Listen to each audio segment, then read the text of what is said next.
temps de tertúlia... Estàs bé? Està bé?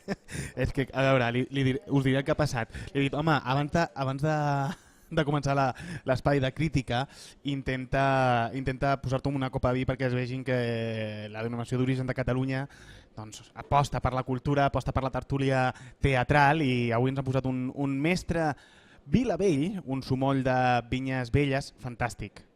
L'has provat i em diràs que sí que t'agrada perquè vols quedar bé, però et creuré si ho dius que sí perquè és fantàstic. Ai, si m'has posat a l'on, espera, que et dono... Sí, ara parlant. Sí. Ara t'escolto. No. Dic que si no estigués bé ho diria també, Per això som crítics. Molt hàbil, Posa't al micròfon. Hola. Sara, avui no tens pressa, No, avui no podem tinc estar pressa, fins... estic aquí supertranquil·la. Hi ha gent que ens està mirant ara cagats dient, hosti, estaria aquí enganxada a YouTube, a YouTube sí, fins que... O sigui, avui podem parlar tot el que vulguem, Sí. O fins que s'acabin els... Sí, hi ha vi i pernil. Pues vinga, Saps? Doncs anem a xerrar sobre què és el que heu vist, De la cartellera actual, algú que no m'hagueu explicat heu vist? Que s'ho hagi oblidat? Mira, saps què passa en la dansa? Que la cartellera fa... I han se'n va passat ràpid. 2 o 3 dies i ja està feta. Des de l'últim cop que no és vas... com el teatre, que teniu 2, 3 setmanes, 4, es prorroga, no? Com l'ànex salvatge del que estava parlant fa una estona. O sigui que... Clar, vosaltres teniu molt poca estona. Molt poqueta, molt poqueta. De fet, aquest cap de setmana al mercat n'hi ha una companyia francesa, de Juan Ramírez, i fan en 4 dies 2 peces. Venen, fan 2 peces. Podem conèixer una mica més el repertori, però marxen després. De dijous a diumenge. Llavors, heu de ser sumament previsors. Moltíssim, sí. Doncs I ara que te n'adones ja s'ha passat. Que la gent de dansa si et despistes, ja no ho veus. Que la gent de dansa no es preocupi perquè ara repassarem gairebé tot el que ve a l'abril. Sí, perquè el mes de la dansa. És el mes de la dansa. Sí. Va, doncs llavors, el mes que ve vindràs, llavors. Clar que sí, com que el mes que ve. O sigui, el mes que... Estem sí, ja clar, tens raó. a l'abril. Sí, m'està costant fer el canvi del març a l'abril. És que està passant tan ràpid que no vull que arribi encara a l'abril. Sí. Clar, però bé, després de Setmana Santa vull dir que, clar que sí, vindràs. quan tu diguis jo vinc. Des de l'últim cop que vas venir fins ara, sí. tot i que ja ha passat, què has vist? Sí. Pues he vist el Martin Zimmerman al mercat, que va ser superxulo, però ja fa 3 setmanes, crec.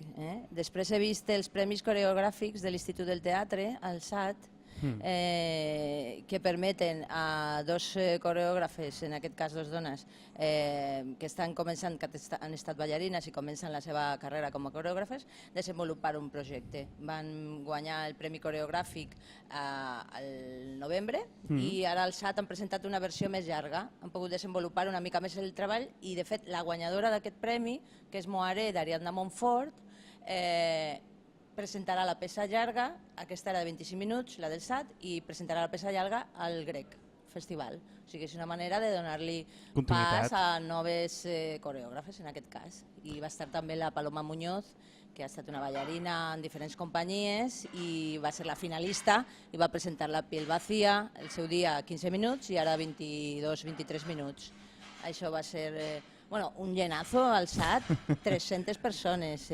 Vull dir que n'hi ha una comunitat de dansa que si li dones les coses que volen, acudeix. També has vist alguna cosa a la sala Beckett? Sí. Crotch. Sabeu que han coincidit el cicle Transaccions i el cicle de gènere també a la Beckett, amb diferents propostes, i jo vaig anar a veure aquest diumenge, no, l'anterior, Crotch de Catalina Carrasco, que és una noia que té la seu, una companyia amb Palma de Mallorca, però que té certa relació amb Barcelona i ha estat a la Hiroshima, ha estat a l'Estruc, a Sabadell, i ara en aquesta proposta el que fa és convidar a persones dels col·lectius LGTB del lloc on treballa i els fa participar, saps? Utilitzant la dansa, fa un site específic en el sentit de que crea de nou una peça amb aquestes persones que voluntàriament decideixen participar a la peça. Però en quant de temps participen? O sigui, assagen la... Es munta potser en una setmana, en 4-5 dies. Hores? Se sap més o menys quantes hores? Cada tarda? 5 hores o...? Bueno, saps què passa? Que en aquests processos l'important no és el resultat. Precisament és el procés, saps? I encara que intentes arribar a un resultat artístic que sigui coherent, bo, interessant pel públic, amb llums, música, etc, que tingui el seu interès, sol ser més important tot el procés per la gent que ho viu i també per la comunitat on es dirigeix. En aquest cas, donar visibilitat a aquests col·lectius LGTB que amb les seves problemàtiques, la seva idiosincràsia i amb les seves particularitats. O sigui que no és tan important dedicar-li 8 o 10 hores al dia com tenir un procés realment enriquidor i participatiu, etc. Molt bé, això perquè has vist, eh? Sí. Fins... Zimmerman, i premis coreogràfics de l'Institut del Teatre i Croig. No està mal, 3 setmanes, 3 coses. 3 coses, fantàstic. Sí, a banda he vist més coses, però ja d'un altre... Que aquestes no es poden comentar? Mira, Xalo Toloza, a l'Estruc, Extraños Mares Arden, que és un teatre, dansa, performance, que ens conta una història fantàstica sobre la connexió entre les explotacions mineres del desert d'Atacama i els Guggenheim i tots els poders fàctics i econòmics estadounidencs i després globalitzats. Superinteressant. A l'Estruc el darrer cap de setmana. Ja no està, Dono fe que és molt interessant. L'has pogut veure tu també? Sí, el vaig veure, crec que va passar pel grec, el darrer grec. No, al TNT va estar. D'acord, sí. Va estar al TNT. Jo vaig repetir, o sigui que... Et va semblar... I el segon cop millor, pitjor? No, el segon cop igual d'impressionant. O sigui, havien passat 2 mesos o 3, però impressiona igual, perquè el que et conta és la vida de real life. The real life. Jo tinc una qüestió, tu que l'has vist 2 vegades, a mi el que em resulta...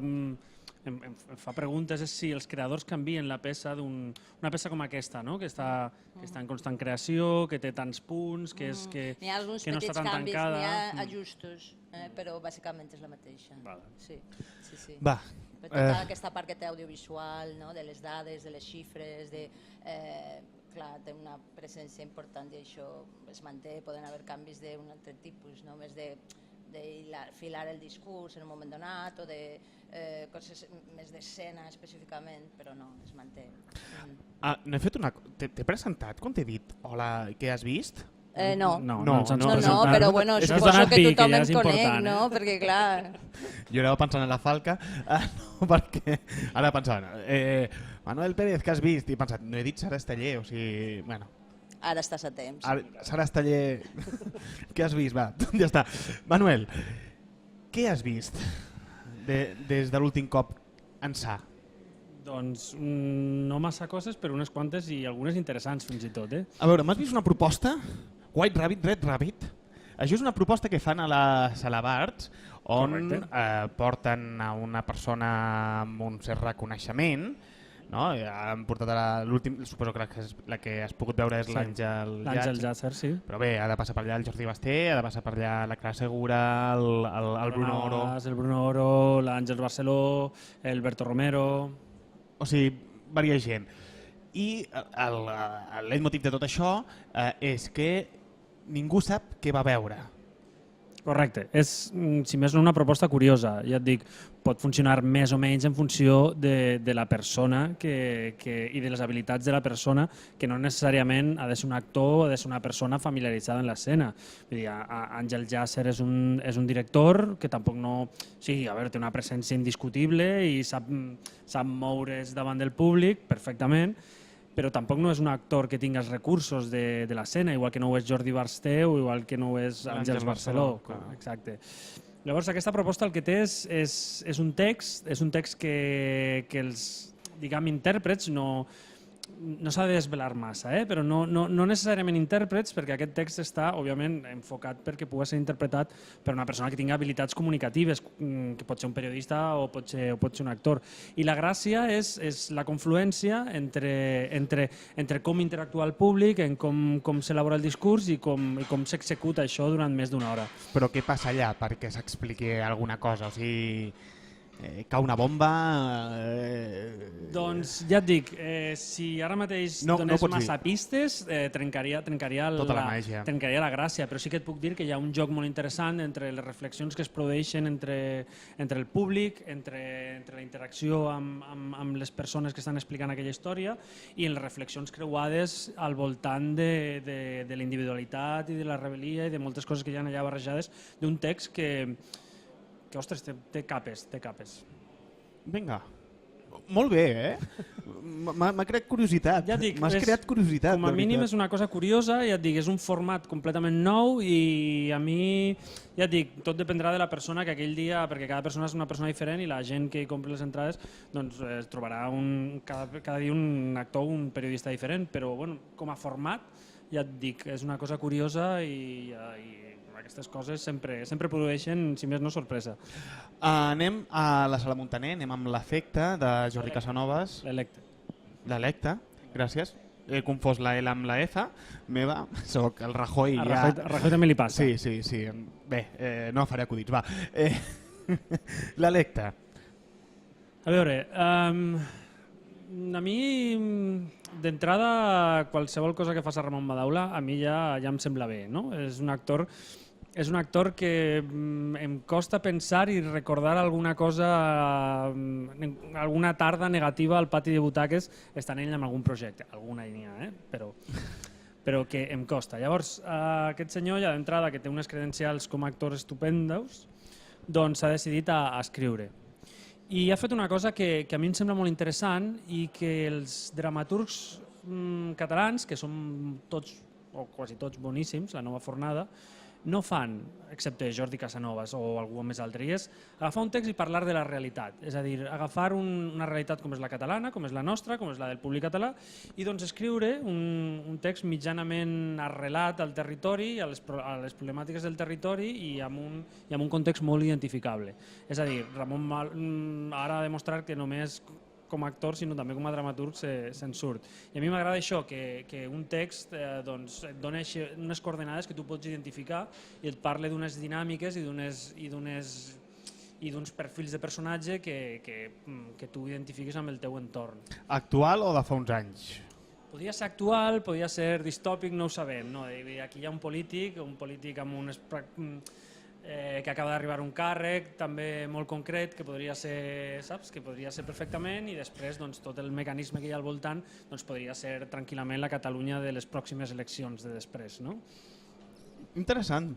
Molt interessant, ja dic, sempre aquest punt de vista, sempre hi ha els textos que ens parlen des d'una realitat que es pot acoplar a Londres, a Nova York, a qualsevol indret, però què vols que et digui? Si hi ha un dramaturg català que viu en la mateixa realitat, que em parla amb les mateixes coordenades, doncs m'hi estic còmode.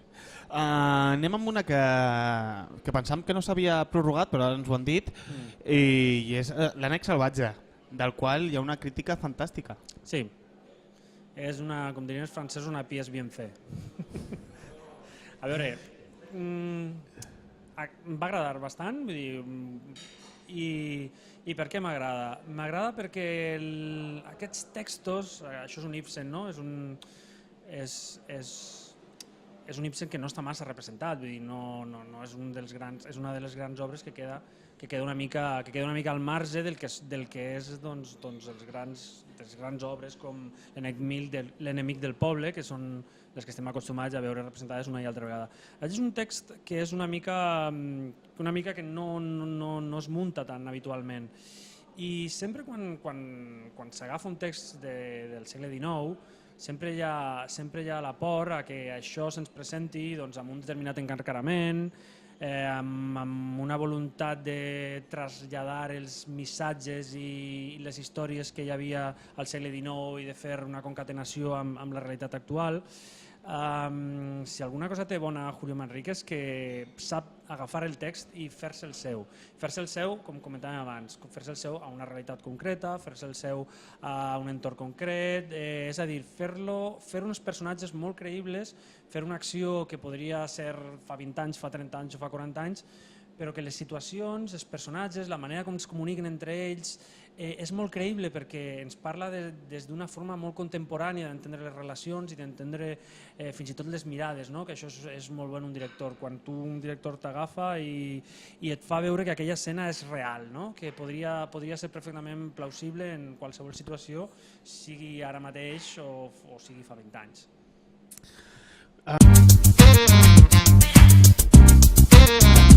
La denominació d'origen Catalunya, amb el suport del Departament d'Agricultura i del Fons Europeu Agrícola de Desenvolupament Rural, ha patrocinat aquest espai.